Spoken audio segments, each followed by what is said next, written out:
When you are driving from point A to point B, you would expect to arrive at your destination without any problems. But you do not expect to be waylaid on your journey by something out of the ordinary. The following are two stories about people whose trip took them into paranormal territory. The curious case of the Indiana couple. In the southernmost part of eastern Indiana, on the border where Ohio, Kentucky and Indiana meet, lives a married couple known only as Jim and Jane, as they wish to keep their identities private for fear of ridicule. For over 13 years, they've made regular road trips up Interstate 275 to visit friends in the northern part of the state. By their own admission, Jim and Jane know this route like the back of their hands, having traversed it dozens of times over the past decade.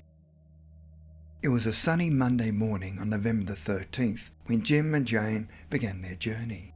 The couple had packed their bags the night before and loaded up their vehicle with snacks and drinks in anticipation of the long drive ahead. They were travelling with another married couple, John and Joan, who were not as familiar with the route. A string of small delays that morning meant they didn't end up hitting the road until around 10:15 a.m, nearly an hour behind schedule. Jim normally did the driving on these trips, but on this day he decided to take the rare opportunity to relax in the back seat while his wife Jane took the wheel. John was sitting on Jim's right with his wife, while Joan was driving up front. Jim wanted to catch up on some work emails on his phone, figuring he'd be done in a few minutes so he could join in the conversations and sightseeing. As the van cruised up Interstate 275, Jim would occasionally glance up to check their progress. Passing the exit for Route 74 into Cincinnati, he started an old stone building just beyond the ramp. It had always caught his eye on previous drives, but up close it seemed less remarkable than he'd imagined. Continuing north, the highway rose slightly and curved around some trees. Suddenly, Jane cried out in confusion from the driver's seat, "Wait, something's not right here. Something's wrong with the road." John and Joan murmured their agreement, equally baffled by the strange sight around them. Jim jerked his eyes up from his phone, startled by their concern. Scanning the area, he now saw what had perplexed them so. The surrounding landscape looked completely foreign. Somehow they were no longer on the same highway, despite having taken no exits. The busy 4-lane road with wide shoulders and a grassy median had been replaced by a narrow 2-lane ribbon of crumbling asphalt. The trees crowded claustrophobically close to the road's edge. There were no other cars in sight, ahead or behind them, only scrubby undergrowth and sharp rocky outcroppings. After a few moments of confusion, they passed a small mile marker sign reading Interstate 275. This proved they were still on the correct interstate, yet nothing around them was familiar. Joan said, "I know we're on 275, but I don't know where we are on 275. Jim glanced down at the phone maps they'd been using for guidance. Both his and Jane's phones glitched, insisting they were now close to a 5-mile road. Impossible, since that road lay nearly an hour away. Spooked, Jane took the next exit for Richmond, Kentucky, so they could pull over and get their bearings. Consulting their phones again, the maps perplexingly directed them onto 5-Mile Road. Now totally lost, they got back on Interstate 275, heading the same direction as before. To their astonishment, they shortly came to an exit for Anderson, Kentucky, a town they knew well, but which should have been miles behind them. Somehow, without realizing it, they'd been turned around and were now driving the highway in the wrong direction. Over the next few months, Jim and Jane retraced their route repeatedly, looking for any logical explanation of how they'd travelled so far off course in such a short span of time. They drove from their house to the last place Jim could recall before the Erie Highway transition, yet try as they might, neither could find any wrong turns or hidden exits that could account for their bizarre translocation halfway across Cincinnati. The only conclusion was that they'd somehow jumped instantaneously 45 minutes backwards along Interstate 275's loop, an impossibility.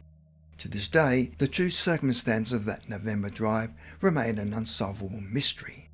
Jim and Jane are certain only that for a brief moment in time, the rules of the road became flexible.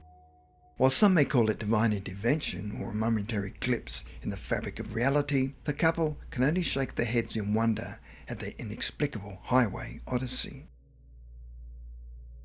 James Wilson and the ghostly hitchhiker. For most people, driving down a long, empty stretch of highway at night can be an eerie experience. But for James Wilson, a harrowing drive through rural Nebraska in 1987 would end up sending chills up his spine for the rest of his life. James had recently taken up long-haul truck driving, crisscrossing the Great Plains states delivering cargo. He had completed his usual Omaha to Denver run late on Friday night in July 1987. Eager to get home, the 25-year-old had decided not to stop at a motel, figuring he could push through the drowsiness. James set out on the 3-hour after midnight trek back towards Omaha. Cruising down Highway 30, James found himself utterly alone. Not a single pair of headlights broke the inky darkness ahead or behind. The road was arrow straight, with featureless fields stretching endless to either side. With nothing to see in the blackness, James' heavy eyelids soon began to droop. Jolting back alert, James spotted a figure on the roadside up ahead. As he drew closer, his headlights illuminated a young man in jeans and a flannel shirt, thumb outstretched, trying to hitch a ride. James debated briefly, then decided to do the Good Samaritan thing and pick up the hitchhiker. The blond man appeared to be in his early 20s, about James' age. He thanked James quietly for the ride and said he needed to get home to see his family. As they drove west, the hitchhiker remained silent, staring pensively out the passenger window into the night. Trying to make conversation, James asked where the man was from. "Just a small town up ahead called Elm Creek," he replied. James thought that strange, as he knew the area well but couldn't recall any such town. About 50 minutes later, James spotted the exit for Elm Creek and pulled off. At the end of the short-off ramp, the hitchhiker spoke up again, directing James to turn left down a gravel road just past the intersection. After a few miles, bouncing through the dark farmland, he came upon a small cluster of houses by the road. "You can let me off here. My family's farm is just up that way." The hitchhiker gestured to a driveway leading off into the fields. James pulled over, though he saw no lights or signs of life at any of the homes. As the young man opened the door to exit, James finally thought to ask his name. "It's Curtis," he replied with a sad smile. The man grabbed his belongings, thanked James again, and disappeared into the night. Back on Highway 30, James puzzled over the strange encounter. Approaching another small town, he decided to stop at a late-night diner to grab a coffee and a sandwich. Making conversation with the waitress, James mentioned picking up a hitchhiker named Curtis outside a town called Elm Creek. The waitress's friendly expression changed to one of shock.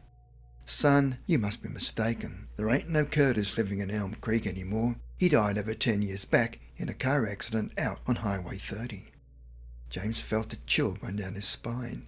He described picking up the young blonde hitchhiker in detail, but the waitress just shook her head sadly. "That was Curtis all right. He used to hitchhike these roads constantly when he was alive. Sounds like his ghost is still trying to make his way home." Shaken, James finished his meal and continued to drive, praying he wouldn't see any more phantoms on the empty highway. When he finally pulled into his driveway, just as dawn broke, he swore he'd never again drive that lonesome stretch of road at night. In the years since, James has stuck to that vow. He knows in his heart that on a hot July night in 1987, he truly did pick up a ghostly hitchhiker named Curtis, who was still trying to make his way home, a decade after death took him. It was a chilling brush with the unexplained that James would never forget.